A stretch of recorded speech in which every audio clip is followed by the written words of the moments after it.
Сауд Арабиясының ұлттық әл-ауқат қоры патшалықтың спутниктік және ғарыш саласына арналған Neo Space Group бөлімшесін іске қосқанын жариялады. Жоба Сауд Арабиясының ғарыштағы коммерциялық операцияларын дамытуға және кеңейтуге, сондай-ақ сектордағы технологиялар мен стартаптарға инвестициялауға бағытталған. Өткен жылы Сауд Арабиясы ғарышқа өзінің алғашқы 2 азаматын, оның ішінде бірінші араб әйел астронавты Раяна Барнавиді жіберді. Түркияның ғарыштық жобалары кері мидың ағуына жол ашады.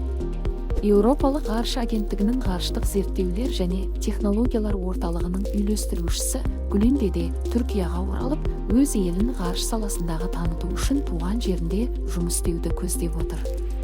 Деде Нидерландыдағы ғарыштық зерттеулер мен технологиялар орталығында Еуропалық комиссияның басшылығымен әзірлеген әлемдегі ең ірі жерді бақылау спутниктік бағдарламасы Коперник бағдарламасының